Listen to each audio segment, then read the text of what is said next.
there's so much concrescence of time and compression of historical development going on in the world right now that you can hardly pick up a journal in your favorite field without seeing that all paradigms are being challenged. And this is happening regardless of, the area you're working in. It may be the design of solid-state circuitry, it may be quantum mechanics or cosmology or information theory. There are simultaneously now going on so many breakthroughs in the investigation of nature and mathematics that one of the themes of these discussions will be how unpredictable the consequences are of all this knowledge flowing together. No one is planning how these various technologies, insights, and tools are going to fit together. And in a way, it creates opportunity, because there is so much chaos, because very small forces can exert major changes. I'm sure you all know the cliche about the butterfly whose wing beat starts the hurricane.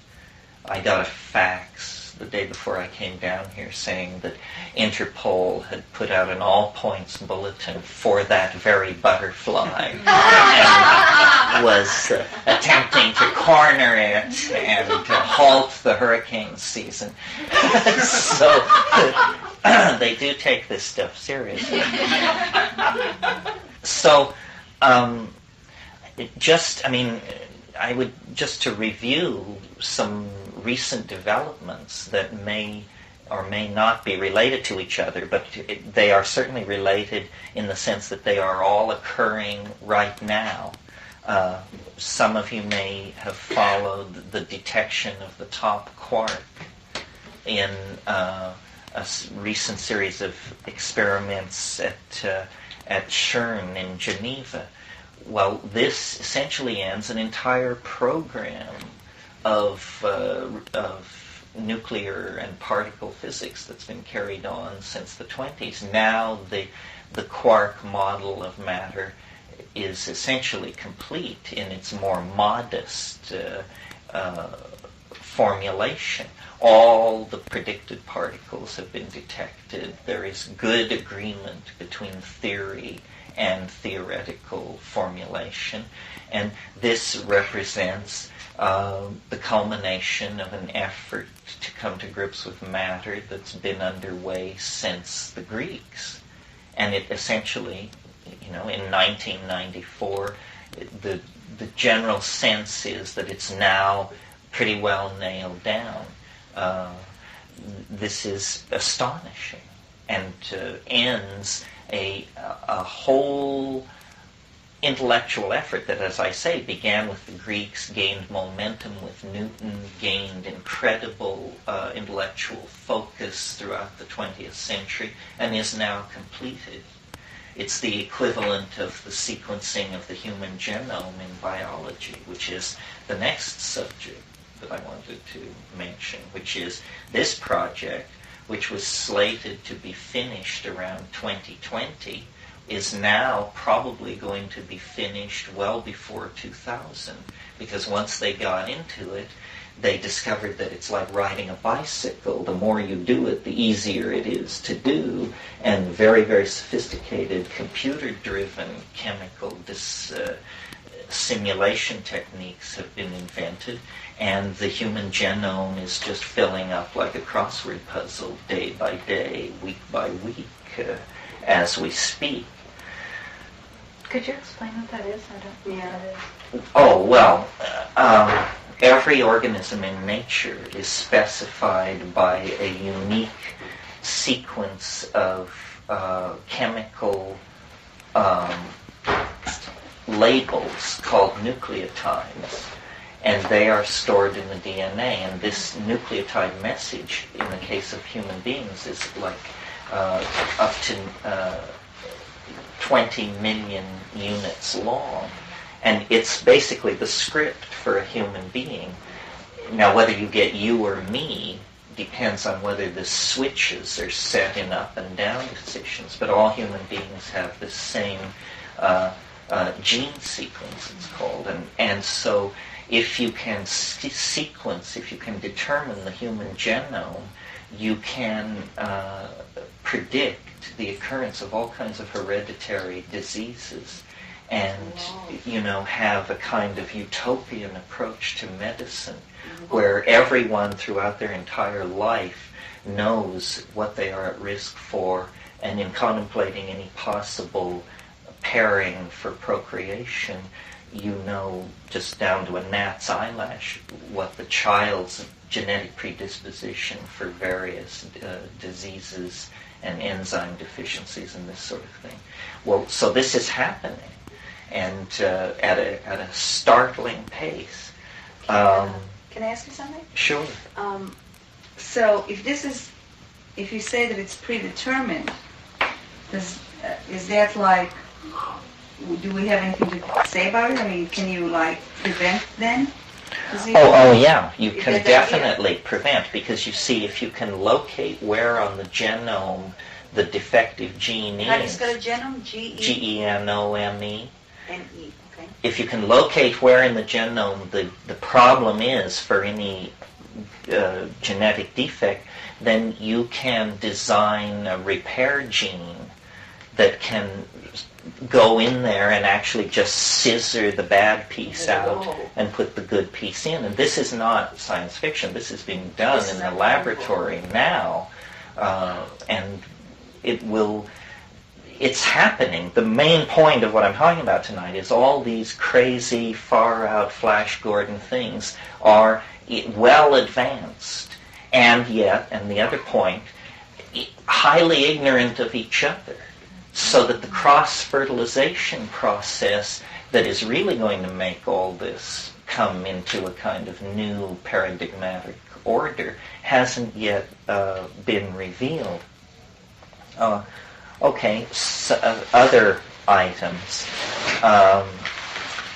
And some of these range toward the, oh wow, remember ultimately this is just a laundry list of things on my mind. The events that will occur in the vicinity of Jupiter in the third week of July of this year are extraordinarily interesting from all kinds of points of view. Are you all aware of what I'm talking about? No. Okay, in January an object was detected breaking up under the tidal forces of Jovian gravity, and this object was named Schumacher-Levy 9. And it is now in about 25 pieces that are 3 to 5 kilometers in diameter each. And the Newtonian mechanics of this decaying system of orbits dictates that between the 19th and the 26th of July of this year, these objects will smash into the planet Jupiter on the dark side, on the side turned away from the Earth at the moment of impact.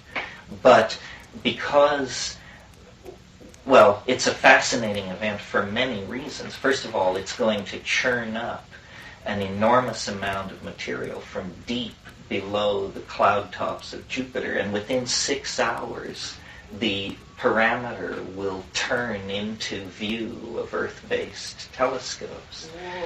The other thing is, these planet crushing events, these collisions of large objects in the solar system, have a very interesting and not fully understood role in the formation of our own Earth and the way the history of life has developed on it. For example, and this is the next new thing I wanted to talk about, there has been a sudden coalescence of agreement in planetary geophysics over the past 6 months over a problem which may not have been bothering you, but bothered me, which was, where did the moon come from? And there have been, for hundreds of years, different theories. I mean, clear back to Laplace. One theory, Laplace noticed that galaxies and solar systems, everything condensed down out of dust, and he this is in the 1770s, put forth the very plausible theory that the moon simply was an aggregation of material in the same way that the Earth was an aggregation of material and that it formed around the Earth. Well, then there are problems with this, technical problems. It just doesn't check out. So then another theory that had its vogue was that the Earth was spinning very rapidly in its early history, and a blob, actually it just separated off, a hot blob of stuff which went off into space.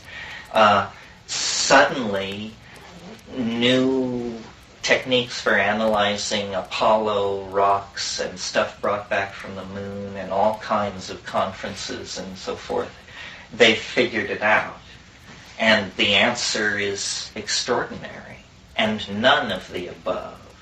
The answer is that 4.1 billion years ago, the Earth was struck by an object the size of Mars, and that in this catastrophe, enough ejecta went into orbit around the planet to condense as the moon.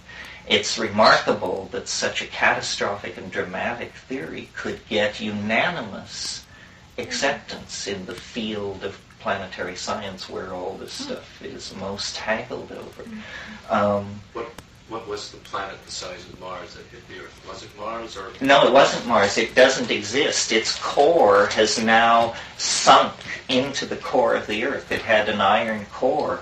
It is now part of the Earth, and the lightweight pyrocene ejecta formed the moon. And if you're interested in this month's Scientific American has it on the cover.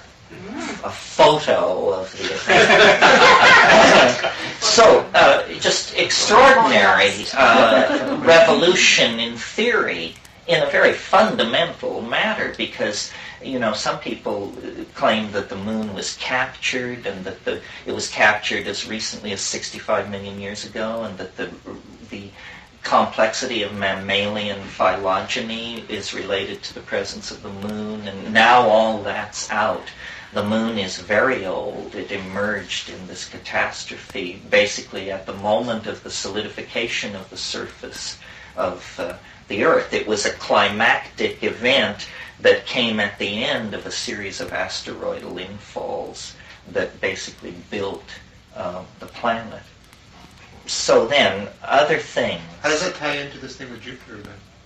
Is that just to give us an idea how that happened? Or Yeah, that we've never had an opportunity to observe anything like this. The extinction event which killed the dinosaurs and created the beginning of the Mesozoic era 65 million years ago was not as energetic an event as this thing that's going to happen in July.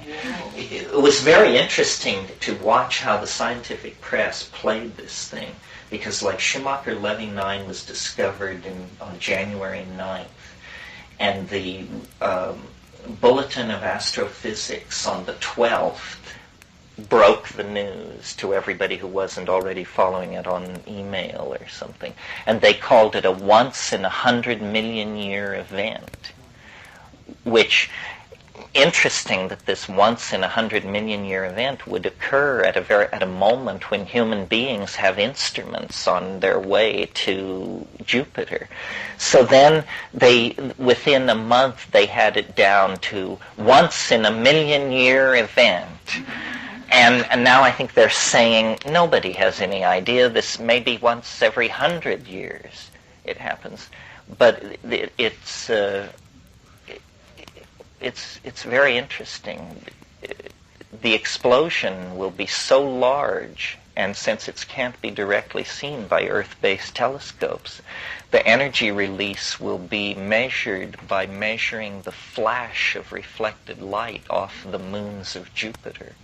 In other words, they will rise in luminosity and then fall very suddenly as this explosion takes place on the back side. So that's that. Sort of in line with all of this, and with a kind of an Esalen spin on it, something very interesting that's been going on, if you're a fan of the history of science and ideas, is that in the last 6 months there's been a very interesting effort to look again at David Bohm's work. David Bohm is now dead, and I believe he taught here or he visited here many times. In any case, his ideas are well known here. And he was sort of always our physicist, our meaning the slightly flakier end of things. And for that reason, he was not taken seriously as he should have been in the halls of physics. Well, then I think he died about 18 months ago. Well, now, in Scientific American and in Physical Review letters, there have been long editorials saying that a problem which has haunted quantum physics throughout the 20th century could be solved by admitting that the Copenhagen school, which is Niels Bohr and Heisenberg and all those untouchable and godlike figures, to admit that they were actually wrong about something fundamental, and that David Bohm's quantum physics, which gives the same numerical results as theirs, is in fact a more elegant formulation. And what it is that is at issue here is something that everybody who has concerned themselves with quantum physics for 10 minutes has encountered, which is the famous uncertainty conundrum. Every school child knows by now that you cannot determine the velocity and the absolute position of an electron at the same time. Because as you bring velocity into focus, absolute position smears out. As you bring absolute position into focus, velocity smears out. This is called the uncertainty principle. And probably more muddle-headed prose has been generated around this problem in physics in the last 70 years than in any other. Well, it turns out that if you go with David Bohm, there is no uncertainty. You can know the position and the speed, the velocity, with perfect certainty at the same moment of time. The problem is, and the reason why he was never taken seriously, is that all these quantum formulations carry with them certain metaphysical baggage that is hard for other theorists to accept. And the impossible baggage that Bohm's theory carried was what is called non-locality. Non-locality. This is the peculiar feature of nature which is built into Bohm's formulation of quantum physics, that any two particles ever associated with each other at some time in what we call the past maintain a magical and instantaneous connection with each other, no matter how far apart they are, for the rest of their existence. And that this is not subject to the inverse square law that determines the speed, that slows the speed of light. This is some kind of magical property which is instantaneous. Well, this seemed so outlandish that it was just thought to prove on the face of it that Bohm was wrong. Because they said, well, look at the consequences. If you were to accept this, this insane thing would be built in there. But now, because of what's called Bell's theorem, they are actually doing experiments which demonstrate, in the same way you demonstrate the charge of the electron or the speed of light, they're actually doing experiments which demonstrate that non-locality is real. You associate two electrons, you pass them through a grid of some sort which separates them. You capture one of them, determine its charge, flip it to its opposite charge, and having captured the other one, you notice that when you flip the charge on one, the charge on the other one automatically reverses instantaneously, and that these things behave as though they never left each other's presence. Non-locality. Well, this sets the stage for a staggering realization, because if the universe is non-local in terms of information, then all the raving over the past 30 years about holographic universes and psychedelic plenums and the monadic, fractal, higher dimensional, akashic hoo-ha, all that is suddenly begins to gain vindication. And okay, so that's all happening. Meanwhile, 3 doors down the hall in the branch of things marked information theory, they're realizing that there is a way to analyze physics so that what you get is that that what we call matter is simply information in association with energy. That information associated with energy is matter. So then you go back to this other branch of understanding, and they're saying that information is non-local. And then what that begins to sound like then is that matter also is non-local in some sense. And if you could download that into a technology, you could walk from here to Zenebel Ganubi without ever going through high vacuum. And that would be big news. You understand what I'm saying? Good. Yes, it would be reasonable to ask a question at this point. So how does the principle of non-locality come in to prove that you can determine position and velocity at the same time?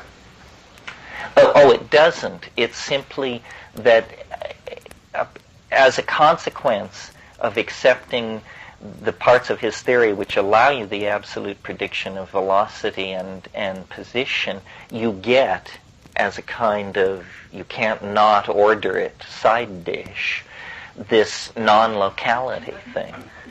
And when really a way of talking about non-locality is to say, and then this goes to a whole other branch of knowledge that's also just boiling at fever pitch, is to say, well, then what we're really saying is that the universe is fractal, that it's an enfolded set of values such that you can extract the whole story from any subset. And again,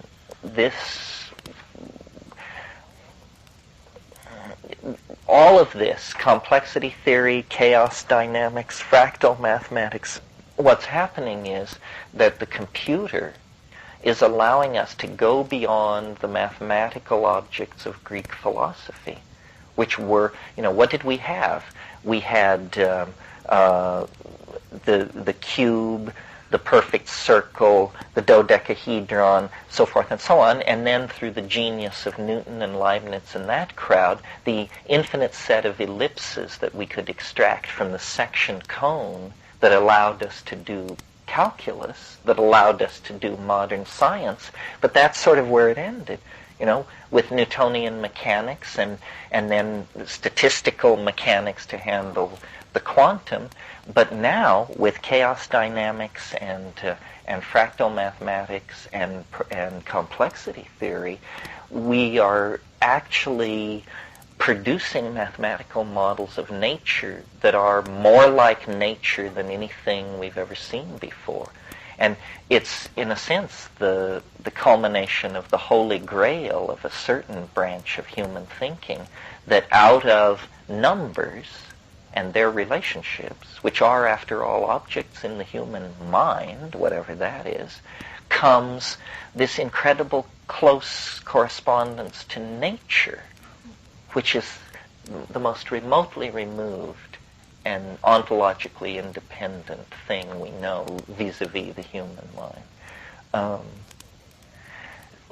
Okay, so that I was a little pan to David Bohm, and then moving through that, And going further, Ilya Prigozhin, who has also been to Esalen and had an influence on many people who taught at Esalen, and me among them, although I was just sort of like sharpening his pencils at that stage, who has already established his track record by winning the Nobel Prize for Physics by destroying the second law of thermodynamics, which was no small accomplishment, believe me, because there was no law of nature to emerge in the 19th century more tenaciously believed in than the second law of thermodynamics. And Prigozhin just showed that, it was a generally true statement of a rather complex situation in which actually sometimes it was bunk. And he secured that mathematically. That was 20 years ago. Now Prigozhin is coming forward with a theory that I modestly suggest sounds somewhat like my notion about time. That time is, first of all, not a construct of the human mind. It is, in fact, a property of the universe, like energy, like matter. It's a thing, is what we're trying to say here. It's not an abstraction, and this is not the first time science has had to make this leap. I mean, the curved field, the electromagnetic field, was at first thought to be some kind of weird mathematical contortion you had to go through to understand electricity, but couldn't possibly actually have anything to do with what it was. And then it was realized, that it was actually a point-for-point description. So Prigozhin is beginning to say that time is a thing, and that therefore it has an arrow, and that complexity is conserved as you approach the present, which is what I've been saying year in and year out here for a while. I didn't call it complexity, I called it novelty, and used Whitehead's vocabulary. But there is, a very exciting convergence of intuitions here that seem, really to hold the possibility of a whole new way of thinking about time and determinism and novelty and the build-up of structure in time. I'm understanding that your theory of novelty was that it was not conserved but increasing. Well, what I mean by conserved is that its general tendency is to never slip back. In other words, once some novelty is achieved, it's tenaciously retained, and it becomes instead the foundation for new novelty. And that's how novelty increases over time, by building on pre-established levels of novelty. So that, for instance, molecular structure, very novel at its inception, becomes ultimately the precondition for biology, a later arriving phase of novelty. And then culture builds on biology and so forth, like that. Yeah. So when you said that, what was the other term? Not novelty, but Prigozhin. Oh, Complexity. is maintained as we get closer to the present. Yes, that complexity seems to be clustering near the present. Meaning this present or any present? No, this present. Okay. In other words, what he's saying, part of his breakthrough, is he's saying the arrow of time is real. It is, the universe is from end to end oriented in one direction. It isn't an artifact of human perception. This is a break with ordinary physics, which insists that all these transforms can be run backward in time as well as forward. He says no, and that's what I've been saying. My conception is that the cosmos is at what I call a novelty-conserving engine, and that it through a sort of a one-step, two steps forward, one step back process, marches ever deeper into novelty and ever faster. That's the other thing that interests me, because I am now, I have a very palpable sense that time is accelerating, and that the convergence of some of these things we've been talking about is going to eventually lead to a discussion of what is the nature of time and experience, that in fact history does seem to be ending. This sort of vague and murky intuition of religious ontology is now respectable in physics laboratories. And the presence of human culture on the planet at this incredibly advanced state of acceleration and novelty seems to indicate that, we are making it impossible for ourselves to go anywhere but into another kind of cultural dimension. Well, which I guess leads me on one level to one of the other things which I wanted to talk about, which is, in a sense, the illusion of stability in social space, if there is one, if you're able to maintain the illusion of stability in social space. It's because the exciting thing that's going on is invisible. And what it is it's the growth of the net.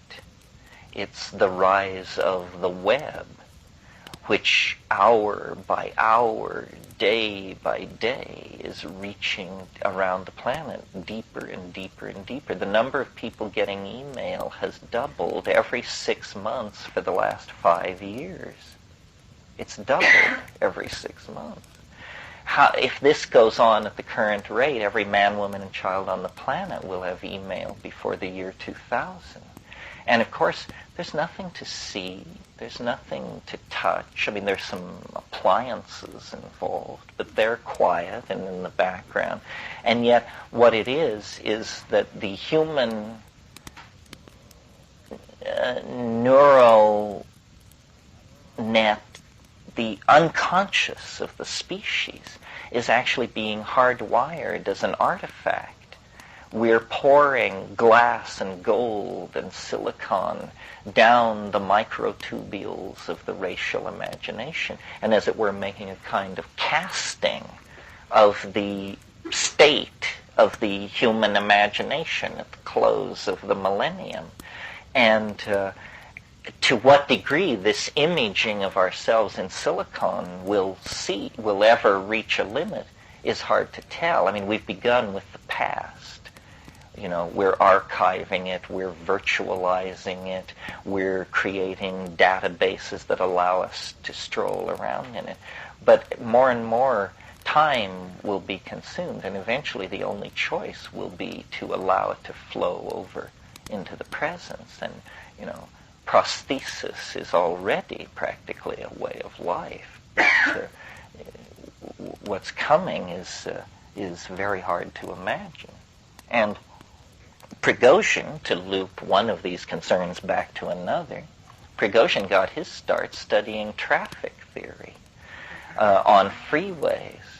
Well, it's now thought by the complexity people that when you get somewhere above 6 to the 9th entities operating in an environment of connectivity, that you get, and now we switch philosophers and vocabularies, what David Bohm called emergent properties, and what you and I would call anybody's guess. I mean, that's what an emergent property is. It means something utterly unexpected, something completely unexpected. For example, I mean, he used very simple examples. For example, if you have 5 gold atoms, you don't have the color yellow. You don't get that until you have hundreds of gold atoms. That color is an emergent property. It requires a large number of gold atoms for the fact that gold is yellow to begin to be part of the picture. Similarly, wetness.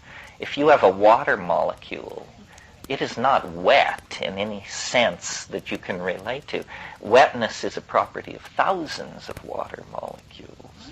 It's an emergent property. And so there's obviously nothing magical about this, unless you happen to be conscious at one of these phase transitions and you actually see an emergent property come out of a species. And clearly what we are trying to do is overcome our differences. Our thing is a curious dichotomy between our individuality and our drive toward community. And technology is facilitating the drive toward community at this incredibly accelerated rate.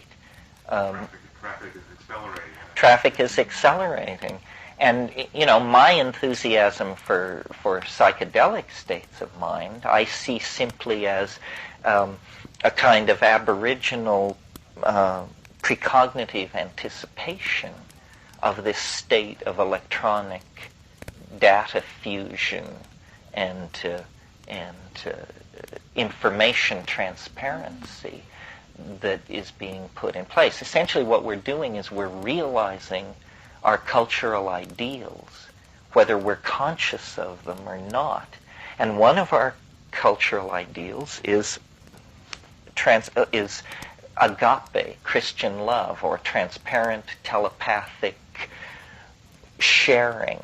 And so our technology becomes this, that's why we invented printing presses and clear windows and lingerie and the computer, and all of these things facilitate.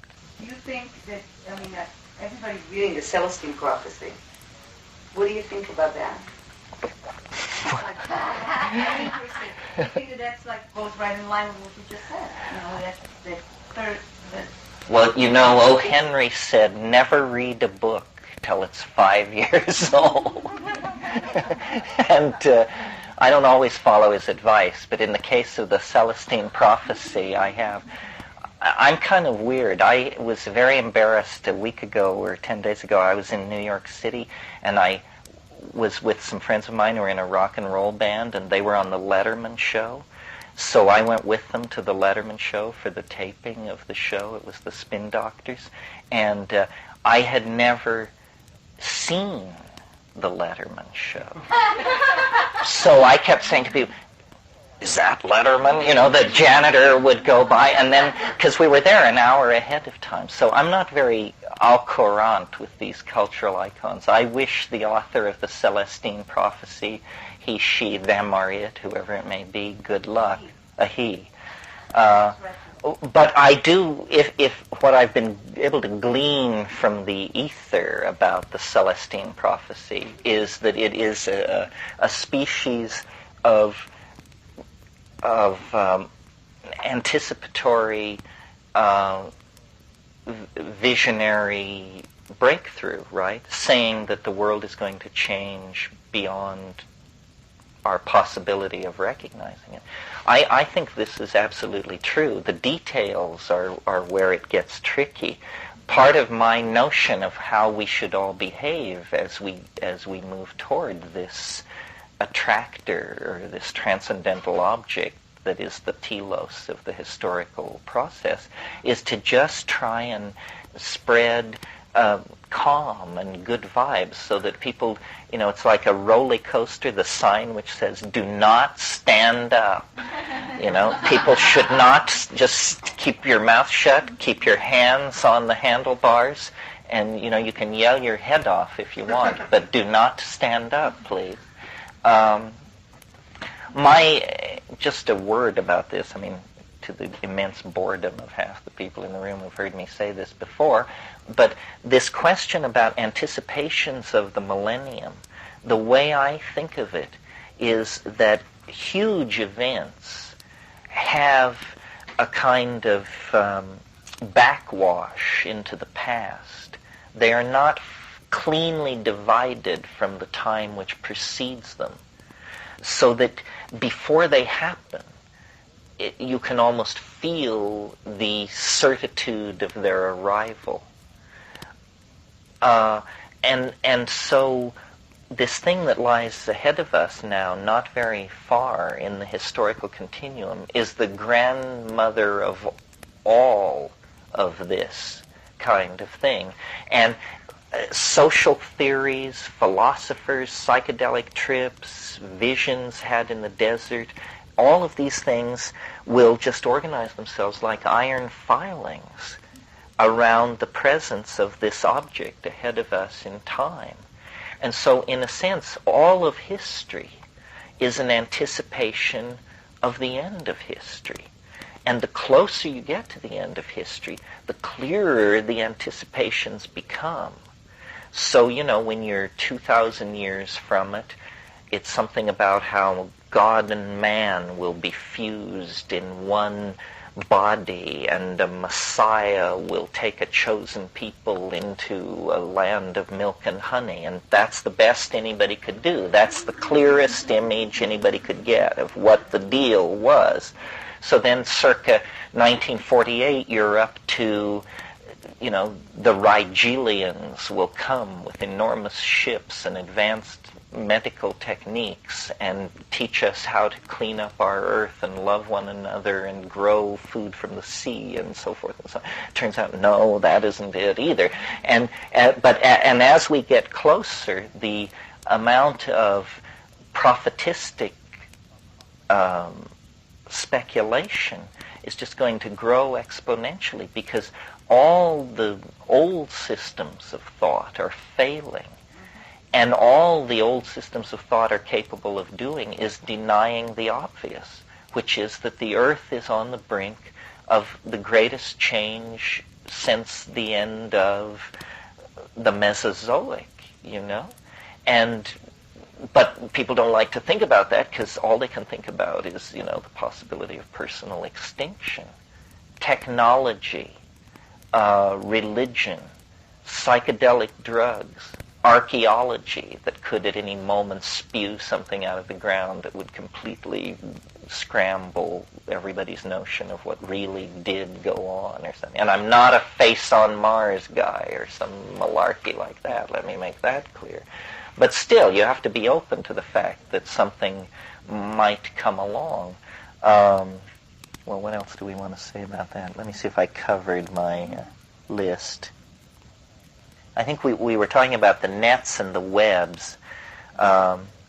This collectivity that is coming into being is coming into existence more rapidly than anyone can chart or clock or understand. I have a protocol that goes on in the middle of the night and searches databases all over the world for keywords of interest to me. And when I get up in the morning, these files are just stacked on the screen, ready to be gone through. And, it can be trivial, but it could be, a heresy, a Greek Orthodox heresy of interest to fully a dozen people on the planet. And, if the information is out there, the computer will eventually winnow and winnow and winnow, because it is so tireless and so deeply dedicated to my wishes. I mean, what else does it have to do? It doesn't know. What's the word? Well, the word I was thinking of is Mandaean, which is a religious cult that I'm interested in that's existed continuously for about 2,800 years. Mandaean. And they now are down to a few hundred people in the swamps of Iran and Iraq.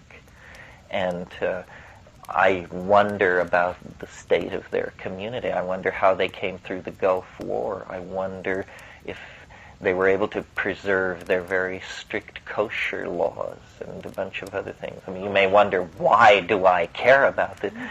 I have a lot on my menu. It's just, Did you say kosher? well, they had, by kosher, I mean they had rules as a religious community that would be almost impossible to follow in the 20th century. For instance, one of their rules was that if your eye fell on a non-believer, if you were a Mandaean and your eye fell on a non-believer, then you had to have 6 days of purification. Well, since there are only a few hundred Mandaeans on this planet, it was tough to not occasionally encounter a non-believer, you can imagine. So then huge amounts of community time and energy were being taken up in these ritual ablutions and cleansings to try and make it okay. And I wonder how they fare under Saddam Hussein. Well, so then you go onto the net and program this word, and you discover that in Pennsylvania there's a committee of people who are concerned about the Mandaean community, and then in Germany there's some people who are preserving Mandaean liturgy, and at the University of Heidelberg there's a guy who can read the books, and it's just... You know, Tim Leary said a wonderful thing years and years ago. He said, find the others. Find the others. And the computer is the tool for finding the others. And it was never intended for folks like you and me. It's one of these things that fell off the military vehicle as it rumbled by. And, you know, we peasants pulled it out of the bushes and discovered what you could do with this thing. But you can find the others. There are hundreds and hundreds of conferences going on Usenet. And if it's a work of literature, if it's a sexual preference, if it's a complex programming problem, if it's an issue of historical research or diet or anything else, there are 50 or 60 people just waiting to talk to you about this. So, you know, I sort of believe that the psychedelic revolution is beginning to bear fruit, and that we shouldn't have thought of it as the 60s revolution. We should have thought of it as the 30 Years' War. And, you know, victory is now within sight. No one can run or program these vast networks except guys with ponytails. And the suits who are depending on all of this stuff to hold the world together are entirely beholden on, you know, guys with one earring and ponytails and all that. Everything that loathes and revolts them is interposed between them and the technology, because printheads can't hack it. Literally, they can't hack it. And as Thomas Kuhn said in The Structure of Scientific Revolutions, you know, the way you really make revolutions is by waiting for the old guard to die off. And they are dying off. And then the synergy that comes from all of these fields melting together. I mean, it is like, my intuition was always that the psychedelic experience was a fractal anticipation of human history. You know, that it starts out the same way, everything's normal, you're just cooking your food around the fire, and then it builds, and then there's structure, and then dissolution of structure, and then technical accretions, and vast downloading of ideas, and so forth and so on. And it's happening. I mean, the unitary mind is being created. It is, in fact, in existence. The autonomic functions of the human superorganism are already in place. And what do I mean by the autonomic functions?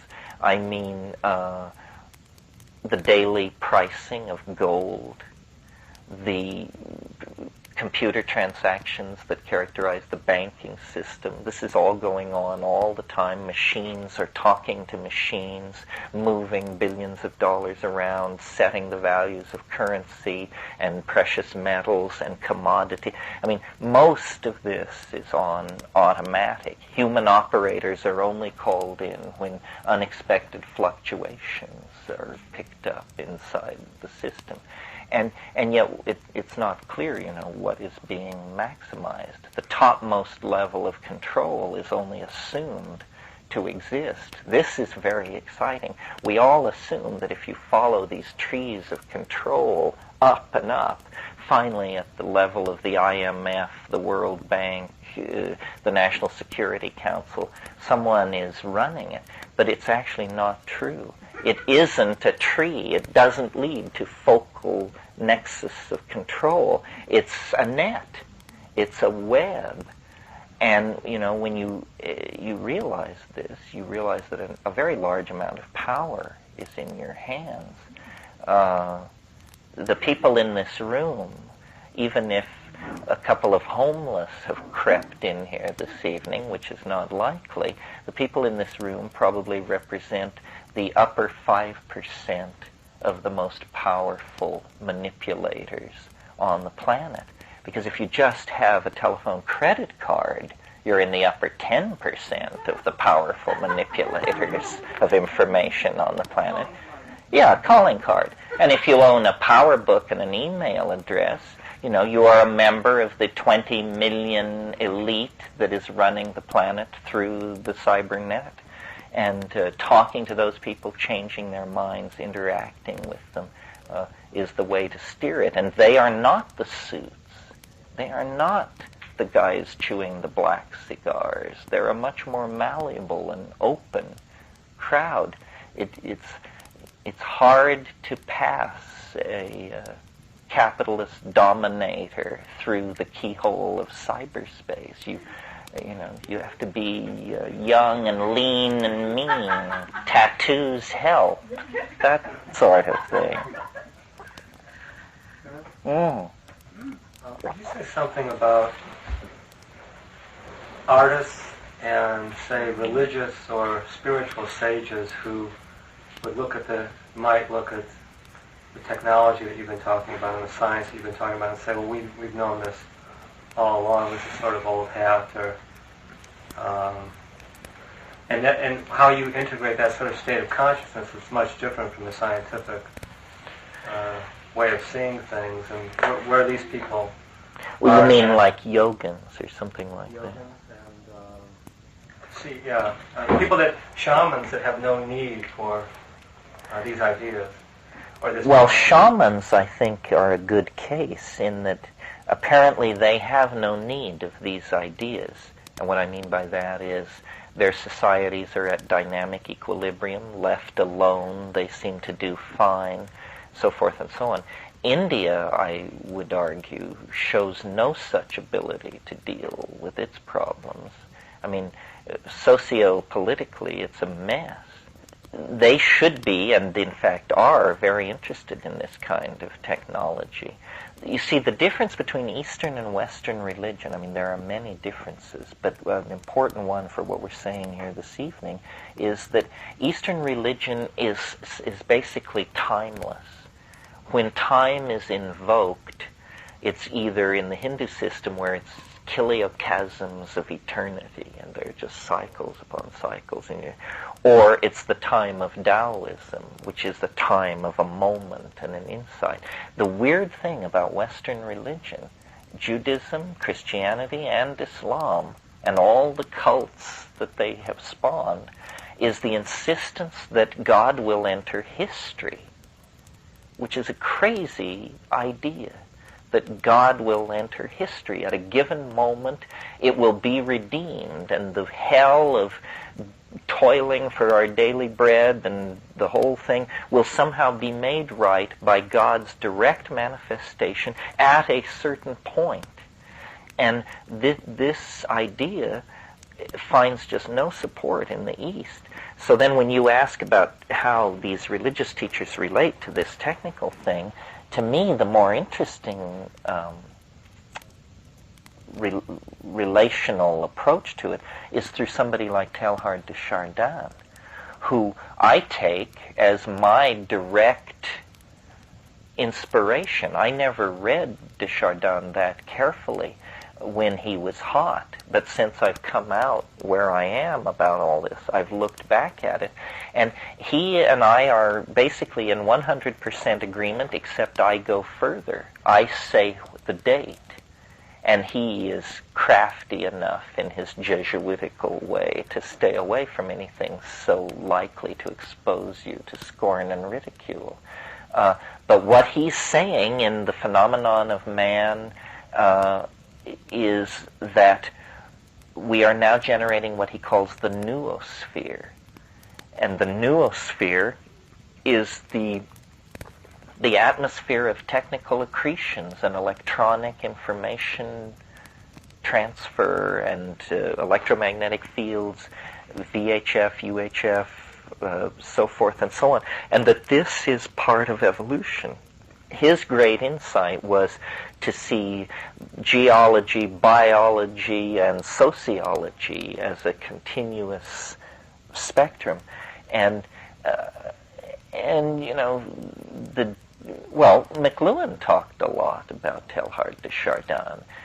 With McLuhan, you never knew whether he was being entirely serious or just going for the good line, but he said that the age of the Holy Ghost, which was to occur immediately before the end of the world, that the age of the Holy Ghost, we had Edison to thank for it, and that the spread of electricity around the world was the direct descent of the Holy Ghost, and that as cities turned to oceans of electric light, he saw it as an epiphany of the third person of the Trinity. This is an argument for keeping Catholics far from the machinery of power. They're clearly screwballs of some sort. But it seems to me that if you make a religion out of consciousness, which unconsciously I think we in California have done, or that this is what the New Age is about, we worship mind. We worship mind. Well, if you make consciousness your religion, then clearly the body of consciousness is the technical accretion, the superhighways, the computers, the color, the fiber optic networks. All that is how consciousness manifests itself. Consciousness it's as though we're still involved in the alchemical concerns of the 16th century, that consciousness achieves its fullest perfection through the fusion with matter. You know, that the union of spirit and matter, which in materialist scientific terms is crazy talk, doesn't happen. But in the terms of the magical pre-Cartesian attitudes toward matter, this is what they were going for.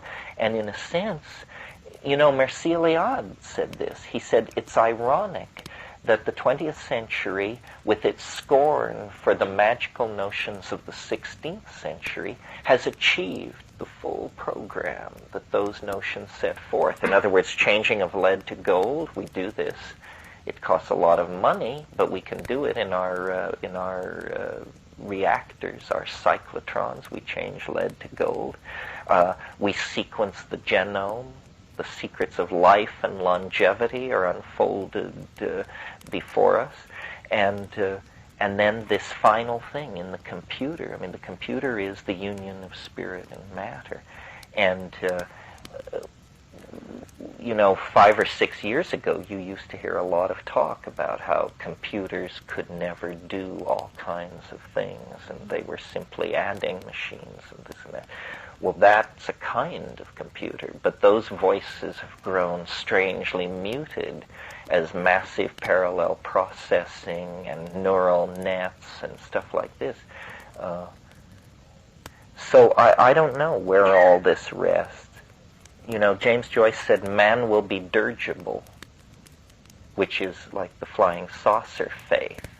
I would like to think that the philosopher's stone it is a suitable goal for human evolution, that we are actually downloading ourselves into a solid state realm where all that moves is ideas in the kind of electronic collectivity of mind, and then the earth is left to itself.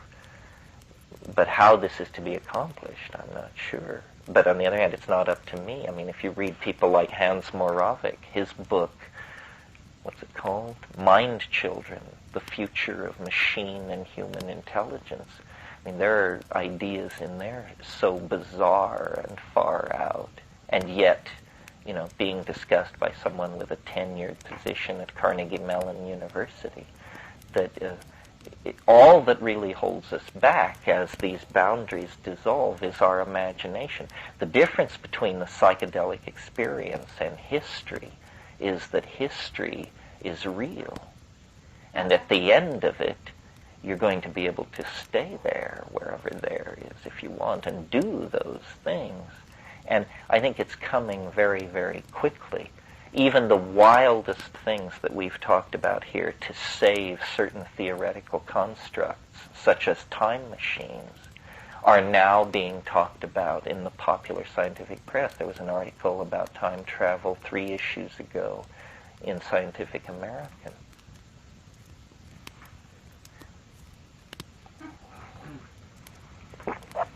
So does anybody want to say anything? Yeah. Do you see a distinction between understanding / knowledge and consciousness? Or do you see those as one and the same thing? Well, this is a hot and complex thing that's being debated right now.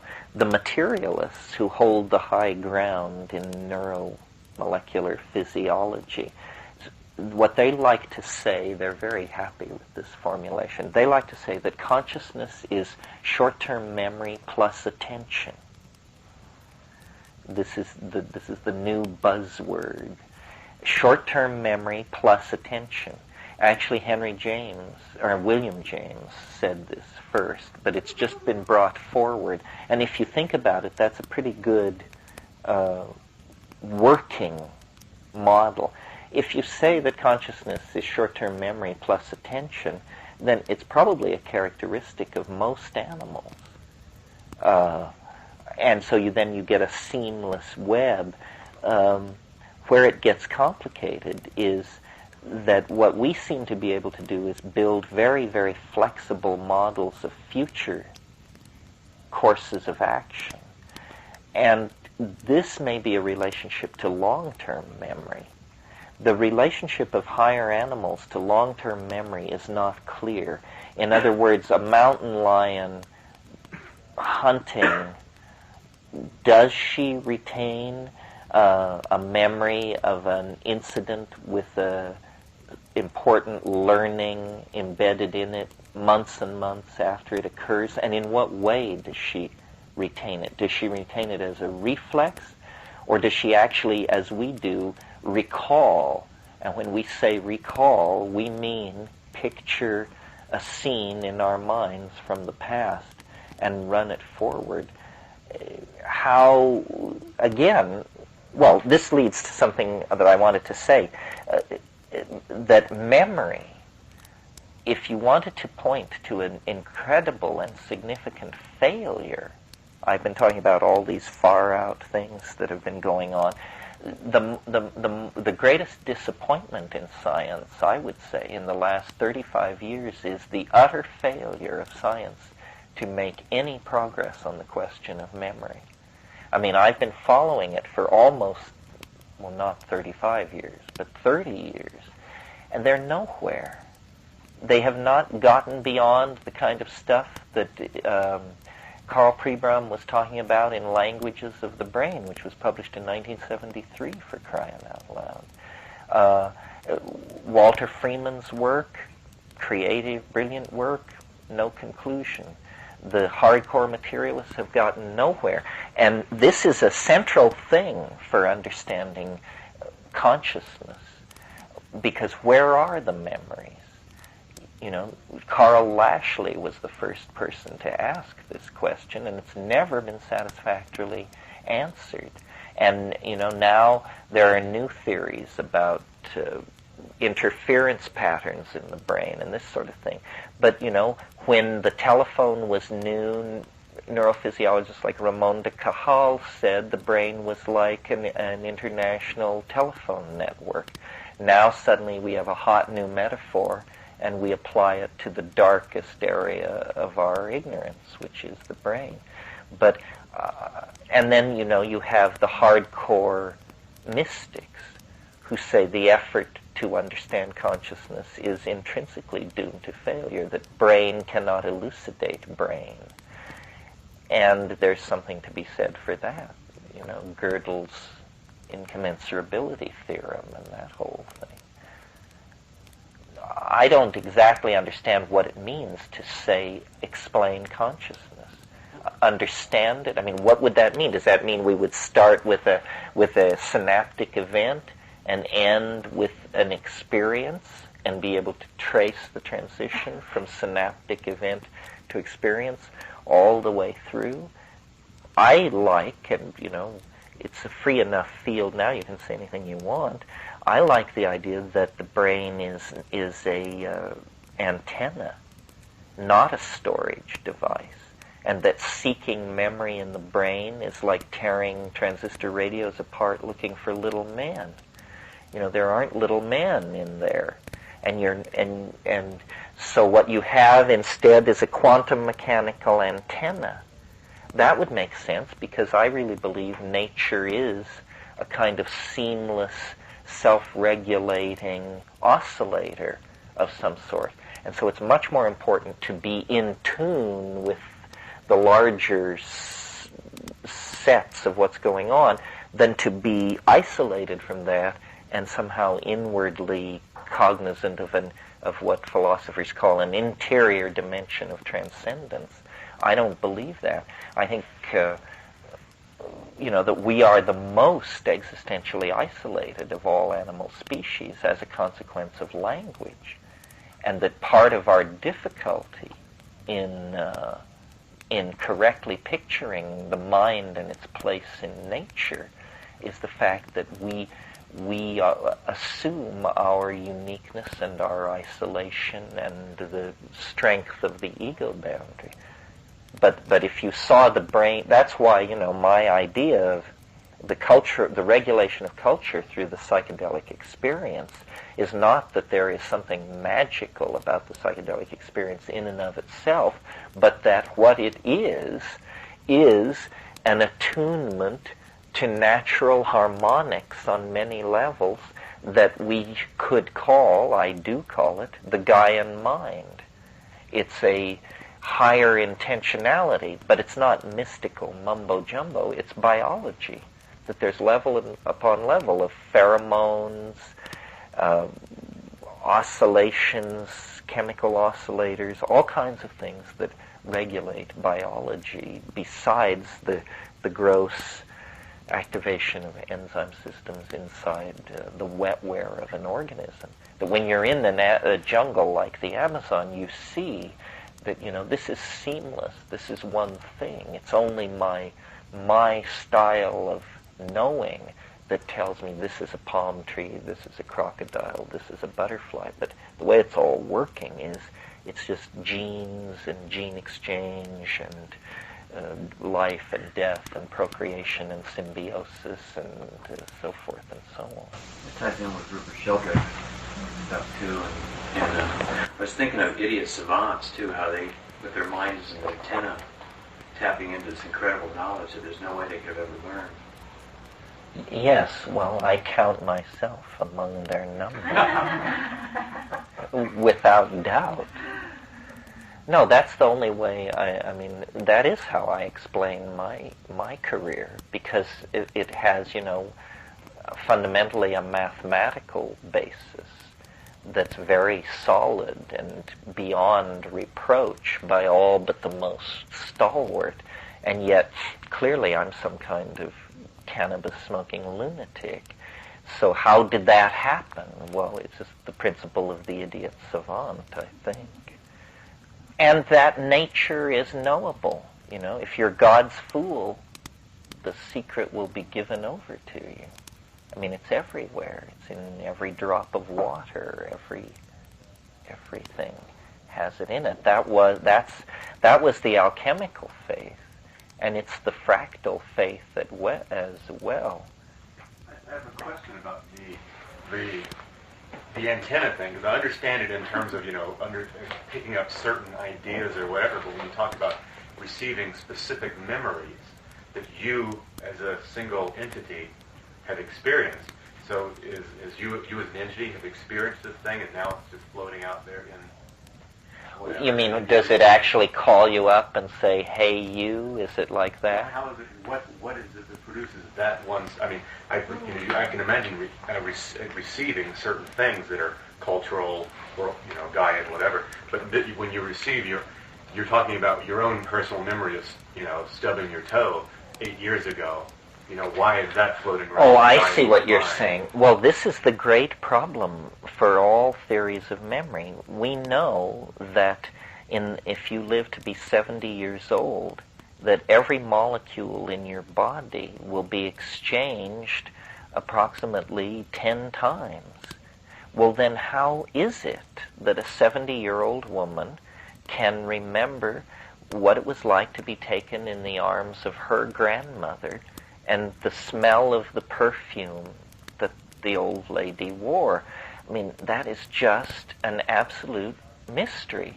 And if you're a hardcore materialist, and God knows they're around somewhere, probably not here, but if you're a hardcore materialist, then you say, well, something must persist. And if we could figure out the one thing that persists, then we'd have it nailed. Well, it turns out there is something which persists. The neurons do not cycle over. You are born with a certain number of neurons, and you die with a few less, depending on your drug-taking history, and they are never replaced, and they are never cycled out. Well, but then the materialists break down because this magical substance, which you would think would help them solve their memory problems, the theories necessary to turn it into the storage side of memory are too fantastic for them to swallow. You would have to go to something like the invisible landscape, plug, to find a theory radical enough to account for that, because you would have to hypothesize molecular storage almost at the speed of a tape recorder of theoretically an entire lifetime. So 70, let's make it 35 years, because presumably you don't retain your dreams very useful. So let's say 30 years of continuous tape recording being downloaded into something under 8 angstroms in diameter with no degradation of the data stream and so forth and so on. I mean, it becomes insupportable and fantastic in their minds, but perhaps not. I mean, nature has a peculiar way of using redundancy. Like, once nature finds a way to do something, she will tend to use that technique over and over again in different applications. We see that the problem of storage of information and retrieval of information and non-degradation of that information has all been solved in the functioning of DNA. But the information that is stored in DNA, if you talk to an information theorist, they will say, well, it's not like memory, it's not like people's faces or their addresses and telephone numbers, it's just protein synthesis. It's structures for protein synthesis, and you mustn't be so naive as to confuse this with real information and pat on the head, so forth and so on. But here we have the DNA, the central molecular machinery of life, and for reasons known to nobody, vast sections of it are what are called silent DNA. Well, what does that mean? It means those parts of the DNA don't code for proteins. Well, but maybe they code for something else. Maybe they code for memory. And maybe the so-called random or trash arrangement of nucleotides in those sections of the DNA are, in fact, our memory.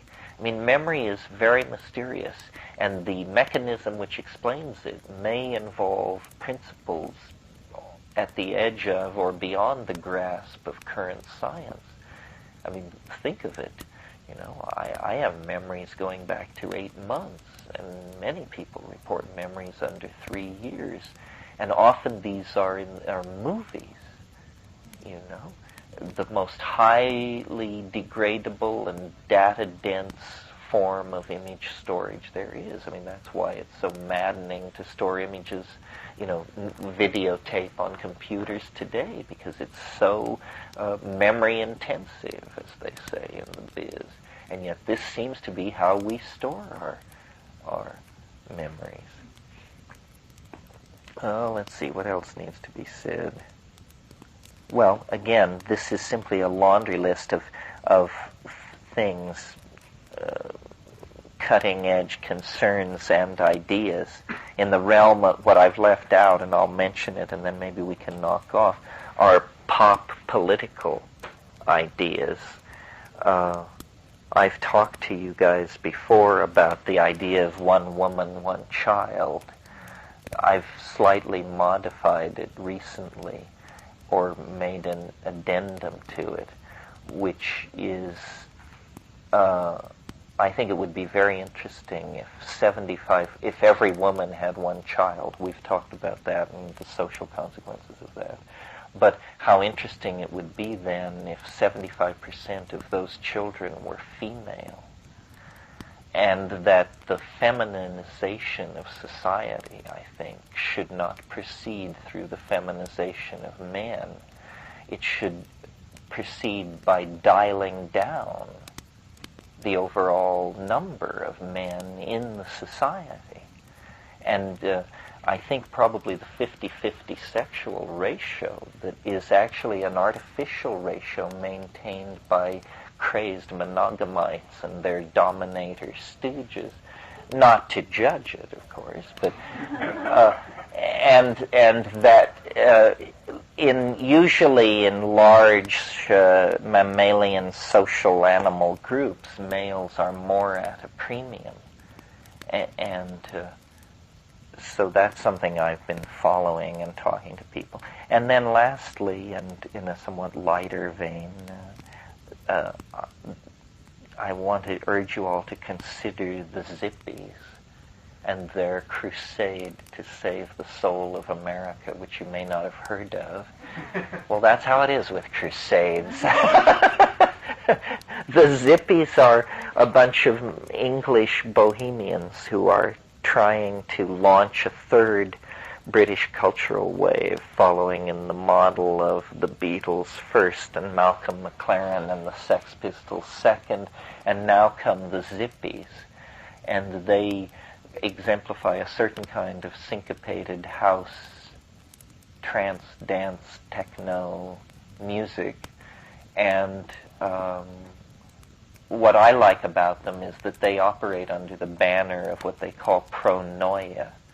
And pronoia is the creeping idea that people are plotting behind your back to help you. And I see pronoia as part of the phenomenon of boundary dissolution. Things are going to get better and better because everyone, and what a zippy is basically a freak who has their shit together. Zippies are freaks, but they don't have large amounts of garbage in their apartments. Freaks who recycle, that's your typical zippy. And so they'll be making their way across country, and if you get a chance to attend any of their raves, you should do it. Raves are very good for the soul. And there's a lot of youth bashing going on in this country. And it's very weird and directed from large glass and aluminum boxes along Madison Avenue in Manhattan. There's nothing wrong with people under 25.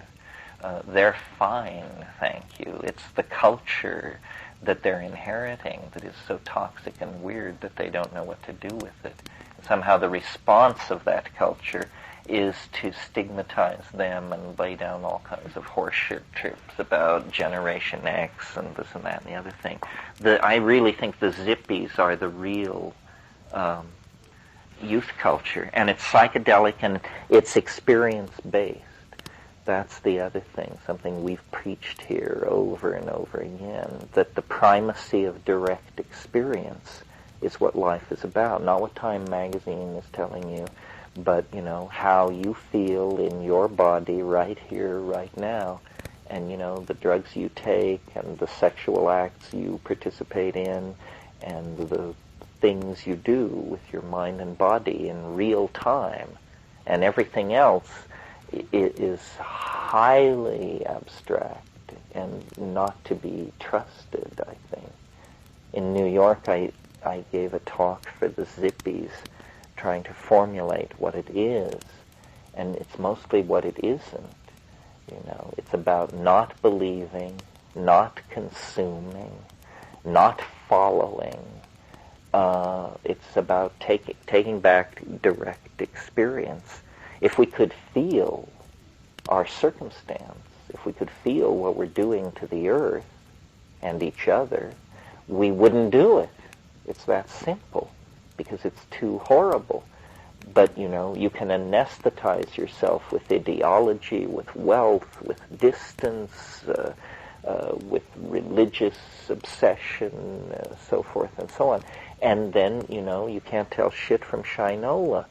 But pain is pain, agony is agony. There's plenty of it out there. So I think the precondition for any kind of response to that, any kind of political or reforming response to it, is to feel. And that means taking back your own social space from the machinery of media and domination and value manipulation and so forth and so on. So I live life with an immense sense of intellectual excitement and hope. That's the thing. I think there are a whole bunch of cards on the table that permit intelligent people to hope. Intelligence and cynicism, which have gone hand in hand throughout the 20th century, are no longer good company with each other. It's inappropriate. Cynicism is now inappropriate. It's déclassé. It's not chic, my dears. Something else is on the horizon. And so permitting smart people to hope, that is the goal.